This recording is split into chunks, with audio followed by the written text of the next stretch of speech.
बिस्मिल्लाहिर्रहमानिर्रहीम। पूरी दुनिया में मुकीम पाकिस्तानी और पाकिस्तान की खुशहाली के लिए उम्मीद सब का ख्वाब देखने वालों को मेरा सलाम। मैं ज़ुबैर शबीर, आप देख रहे हैं जी अपडेट्स। नाज़रीन, पाकिस्तान की जो सूरत हाल है, जिस तरह से फुल कोर्ट बेंच बैठे जा रहे हैं, जिस तरह 6 जज लेटर लिख देते हैं सुप्रीम कोर्ट के जस्टिस साहब को, काजी फ़ाइज़ साहब को, उसके बाद अलमिया ही नहीं जारी किया जाता। 2-2 दिन इजलास होता है, वज़ीर आज़म के साथ मुलाकात होती है, अटार्नी जनरल के साथ मुलाकात होती है, वज़ीर कानून के साथ मुलाकात होती है। उसके बाद क्या अलमिया जारी हुआ है, क्या क्या बयानात आए हैं, वो सारा आपके साथ शेयर करेंगे। इसके साथ साथ आपको अहम तरीन खबर बताएंगे PI के हवाले से कि PI का क्या मामला है और साथ ही साथ ये मामला किस तरफ जा रहा है और क्या क्या इतलात हैं, ये सारे के सारे आपके साथ शेयर करेंगे। लेकिन इससे पहले आपको बताता चलूँ, अगर आपने मेरे चैनल को सब्सक्राइब नहीं किया, जल्दी से सब्सक्राइब करें, बेल आइकन पे लाजमी क्लिक करें ताकि आने वाली वीडियो आप तक पहुंच सकें। तो जी मामला होता है, जो 6 जजेस ने लेटर लिखा था, उसके बाद जो मामला थे सारे हम आपके साथ शेयर कर रहे थे।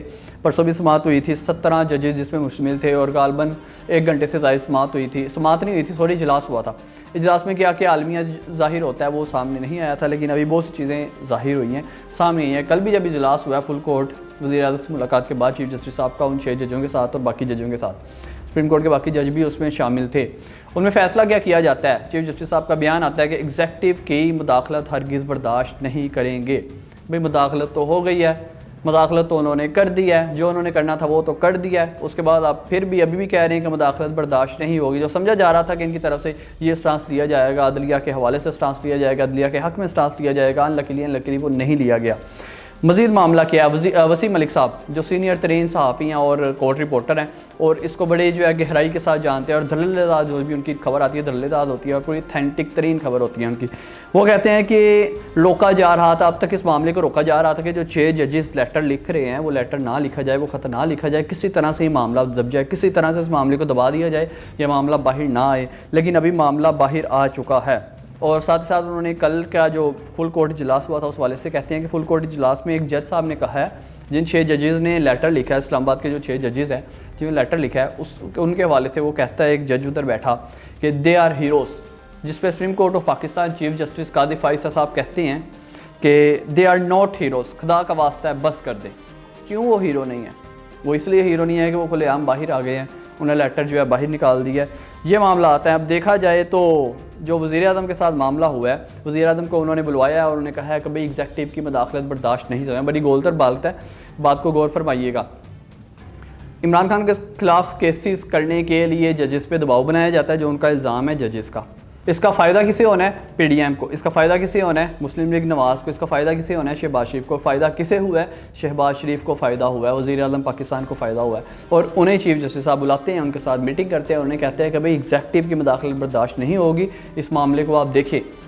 मतलब यही तो वो थाना कल्चर जो पाकिस्तान में चलता आ रहा है, वही हाल हुआ कि एक बंदा कत्ल हो गया है, जब मदई ने दावा किया है तो मकतूल को बुलाया जाता है और मकतूल को ही कहा जाता है कि भाई देखें जी मदई ने आप पे इल्ज़ाम लगाया, और मदई से फिर मकतूल पूछ रहा होता है दसो भाई केरा इल्ज़ाम लगाया सी। ये पाकिस्तान के हालात हो रहे हैं। भाई उन्होंने एग्जेक्टिव की बात हो रही है, आप एग्जेक्टिव को ही बुला के कह रहे हैं कि एग्जेक्टिव की मुदाखलत बर्दाश्त नहीं करेंगे, और आप क्या बर्दाश्त नहीं करेंगे? ये मामला तो किसी और तरफ चल गया, लेकिन मामला इस तरह से नहीं दबेगा और ये होता ही रहेगा। ये थाने कल्चर में हो रहा है, बदलिया में भी वो सारा कुछ होगा, ये मेरा स्टांस है। मुनीफ फ़ारूक साहब कहते हैं कि इन्हीं के खिलाफ कार्रवाई होगी अगर साबित ना हुआ। मतलब जो 6 जजेस हैं, जो मैंने अभी मदई वाली आपको मिसाल दी, जो 6 जजेस हैं जिन्होंने लेटर लिखा, जिन्होंने खत लिखा, अब एग्जेक्टिव कौन है? शहबाज शरीफ। वो बुलाएगा कमीशन बुलाया जाएगा। कमीशन फिर किन्हें बुलाएगा? 6 जजेस को बुलाएगा कि भाई आपने जो दावा किया उसे साबित करें।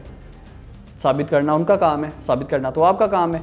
आपका बनता है कि आप सबको इकट्ठा करें और फिर पूछें कि उन्होंने ये इल्ज़ाम लगाया, किस बेस पे इल्ज़ाम लगाया। जिन इदारों पे इल्ज़ाम लगाया उनके सरबराहान को बुलाया जाए कि आप पे इल्ज़ाम लगाए, साबित करेंगे ये इल्ज़ाम गलत है। अलबत्ता वो कह रहे हैं कि उन्हीं जजेस को बुलाया। मुनीफ फ़ारूक साहब बिल्कुल ठीक कहते हैं कि इन्हीं जजेस को बुलाया जाएगा और इन्हें गलत साबित कर दिया जाएगा, फिर इन्हीं को सज़ा सुना दी जाएगी, जो पाकिस्तान में अभी तक होता हुआ आ रहा है। इस पर जी वकीला हज़रात जो पाकिस्तान के हैं, जो बार कौंसल है, पाकिस्तान बार कौंसल है, बाकी के वकीला हज़रात हैं, वो डट के खड़े हो चुके हैं और वो कह रहे हैं कि हम तहरीक का आगाज़ करते हैं। एतजाज़ एहसन उसकी सरबराही करें। एतजाज़ एहसन साहब क्या करें? उनका जो स्टांस है वो कहते हैं कि अदालत अंडर अटैक है।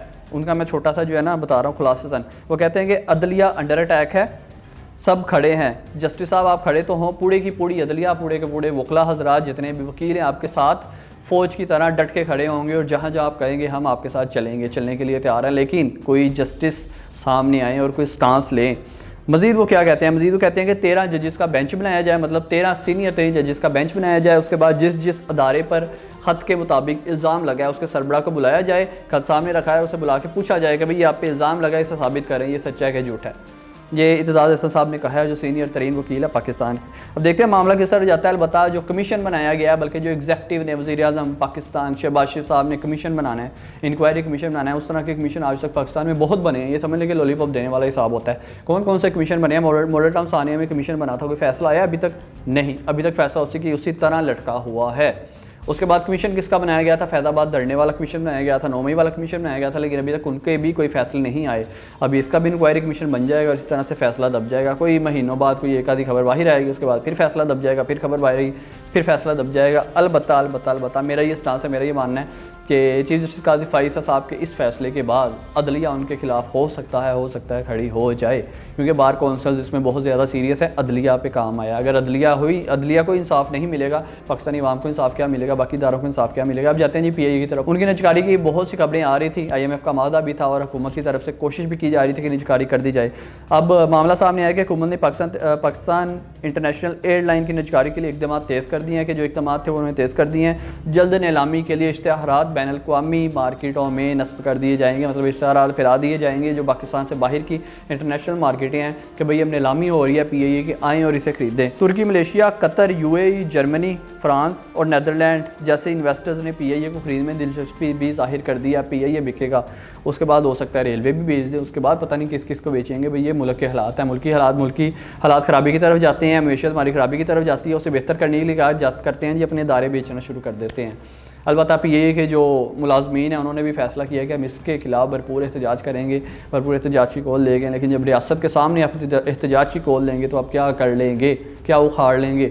अभी जो मामला सारा हो रहा है पाकिस्तान में वो आपके सामने है। जिस तरह से निशान छीन लिया जाता है, जिस तरह से 8 फरवरी के इलेक्शन होते हैं, ये आपने जो वोट कास्ट किया 8 फरवरी को जाके, ये उसकी कदर है। ये पाकिस्तान में हो रहा है। उम्मीद तो ये करते हैं जो ये पाकिस्तान के हक में बेहतर, पाकिस्तान दुगनी रात चुगनी तरक्की करे और तरक्की की राह पे गामजन और सारे मामला ठीक हो जाएं। पाकिस्तान की जो एक इज़्ज़त है दुनिया के सामने बनी हुई थी वो दोबारा फिर से बन जाए। अनलकी वो इज़्ज़त मौजूद नहीं रही, लेकिन उम्मीद यही करते हैं इज़्ज़त फिर से बन जाए, पाकिस्तान का मोराल जो है डाउन ना हो, ऊपर का ऊपर ही रहे और मोराल उसी तरह से कायम रहे। अपने मेज़बान ज़ुबैर शफीक को इजाज़त दीजिए। अल्लाह निगहबान।